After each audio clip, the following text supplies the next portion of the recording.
сейчас у нас, короче, в дверь кто-то стучит, а мы не дома. Да. Сначала стучал, там вот этот, конечно, он без футболки, я не могу показывать. Ну, короче, это сначала он стучал, а сейчас мы троем тут были.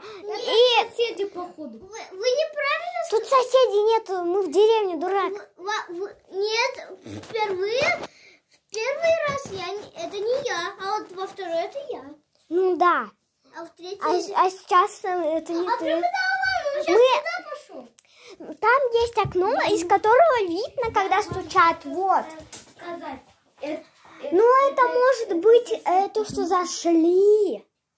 А мы открыли, а там никого нету. Классно, да? Ярик! Там Ярик! Бля, я испугалась, блин. Эй, ты, чупопель, нафиг!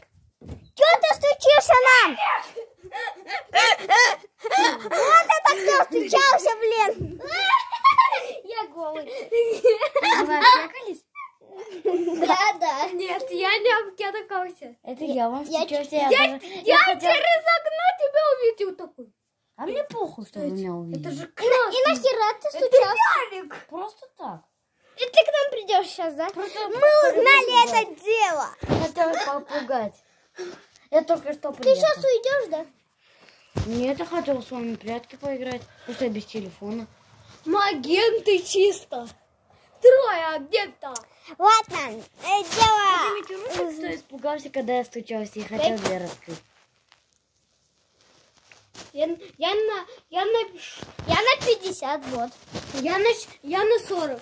Я на 45. Потому что я еще в окно стучал, я еще стучал долго, и еще я хотел вам дверь открыть. А если бы я хотел вам дверь открыть, вы бы еще сильнее испугались? Угу, наверное. Короче, пошлите домой. Мы, наверное, обосрались. Сейчас будет видео, я буду снимать, как мы играем в прятки. Да, меня нельзя показывать. Ждите. Мир ушел. Да фиг его знает. Короче, ждите видео про... Я буду тоже в прятки. Короче, сейчас будет видео про прятки, ждите его. Ой, Ярик. И пока.